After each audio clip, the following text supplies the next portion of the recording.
peut-on communiquer avec nos guides et comment communiquer avec nos guides? Voilà une question qui m'a été très fréquemment posée et je vais tenter avec mon cœur d'y répondre dans cette nouvelle vidéo du calendrier de l'Avent.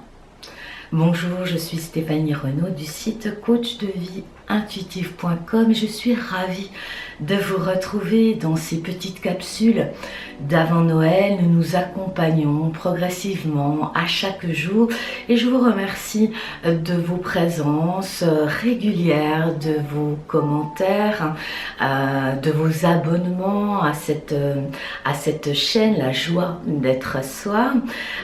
Et donc on va parler ensemble de ce thème qui m'a souvent été proposé et c'est vrai, je ne me suis encore pas exprimée sur le sujet, pourtant il s'agit bien de mon quotidien et c'est vrai que je ne me suis encore pas exprimée vraiment sur ce sujet parce que ça reste pour moi un sujet sensible.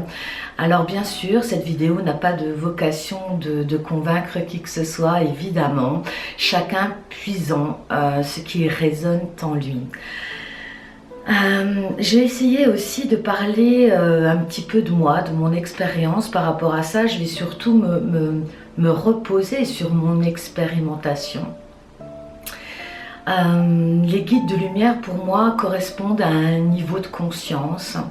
Il y a autant de guides de lumière qu'il y a de niveaux de conscience. Il y a aussi surtout, comme j'aime à le dire, il y a autant de façons d'entendre, de réceptionner plus précisément les messages, les indications de nos guides de lumière qu'il y a d'individus sur cette planète. Alors c'est vrai que la première chose que j'aimerais dire par rapport à ces questions très récurrentes, on me dit souvent en consultation individuelle, j'aimerais entendre les messages de mes guides, je ne les entends pas, comment faire? Alors je dirais que la première chose, c'est de ne pas vouloir.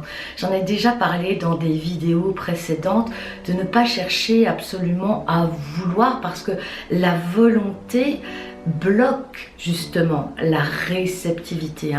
Quand on parle de réceptivité, on est le cœur ouvert, on n'est pas dans l'attente non plus. On est dans le recevoir. Et cette notion de recevoir, je l'évoquais aussi dans une capsule précédente. Faut-il encore se sentir digne de recevoir, accepter de recevoir, et on en revient encore à son positionnement intérieur, à son écoute intérieure, à l'amour de soi. Et toutes ces notions dont on parle très fréquemment ici viennent prendre du sens aussi dans cette connexion au monde subtil. Pour moi, il y a plusieurs plans. Le plan des anges, le plan des archanges, le plan des guides de lumière, et dans les guides de lumière, il y a aussi plusieurs plans, plusieurs niveaux de conscience, et tout est en lien avec notre propre conscience de nous-mêmes. Il y a les anges gardiens également, et je pense que ça passe vraiment par la vivance de cette reliance, l'expérimentation. On peut vous en parler, échanger sur le sujet, mais c'est à vous de le vivre, de le ressentir et être dans l'acceptation de recevoir ces messages. Alors oui, il y a autant de messages au quotidien.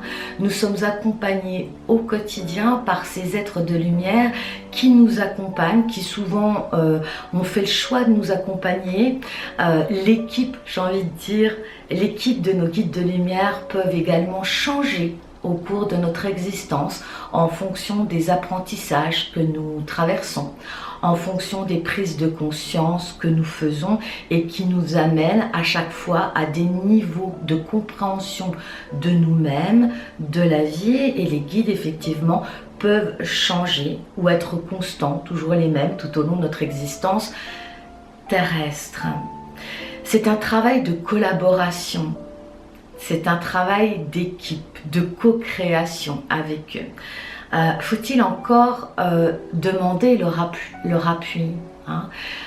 Il y a des choses très simples à faire, par exemple le soir au moment du coucher, eh bien, en vous centrant sur votre chakra du cœur, hein, sur votre cœur ici, peut-être demander à recevoir des indications claires et précises pendant votre temps de repos nocturne, pendant vos rêves.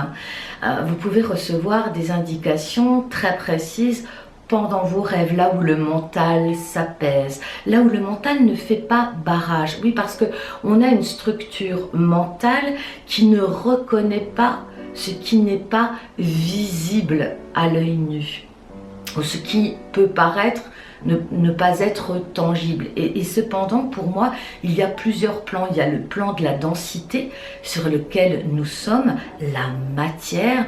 C'est une vitesse d'énergie qui est la plus lourde, la plus dense, hein. C'est ce qu'on touche, c'est ce qu'on voit. Et puis, il y a aussi, eh bien, comme dans votre aura, plusieurs corps subtils. Il y a votre corps physique. Et puis, tout autour de ce corps physique, il y a des corps subtils qui ne sont pas forcément visibles à l'œil nu, pour le commun des mortels, j'ai envie de dire, hein, mais qui pourtant présentent une fréquence vibratoire qui, elle, est plus subtile, hein, qui correspond à votre corps énergétique, émotionnel, mental, psychique, spirituel, bouddhique, christique. Vous prenez une place, là, cette place, alors c'est vrai que tout est en alignement, bien sûr, quand vous travaillez sur votre corps physique, il y a des répercussions, et bien sur vos différents corps subtils. Pour moi, dans mon expérimentation personnelle, les guides de lumière sont aussi une continuité de nous-mêmes, un prolongement de nous-mêmes sur des plans beaucoup plus subtils, hein. Concernant cette communication, eh bien c'est ce que je disais, c'est se mettre en réceptivité, ne pas attendre, ne pas définir non plus la réponse, hein. Quand je disais qu'il y avait autant de messages et de façons de recevoir les messages qu'il y a d'individus sur cette terre, ce peut être, et ça vous le savez très certainement, en montant dans votre voiture, vous allumez la radio, vous avez une chanson, une musique avec certaines paroles qui viennent résonner en vous et qui viennent peut-être apporter une réponse à vos questionnements du moment. J'ai envie de dire quelque chose qui me tient à cœur, c'est que consulter les guides de lumière, c'est un GPS intérieur, c'est un GPS, mais ça ne doit pas être aussi une dépendance, hein. Tout comme on peut entretenir des dépendances relationnelles, là aussi on en a parlé concernant les contrats, les relations karmiques dans le clan familial. Là aussi au niveau des guides, c'est pas avoir une dépendance, on garde son libre arbitre évidemment, hein. C'est une collaboration, hein.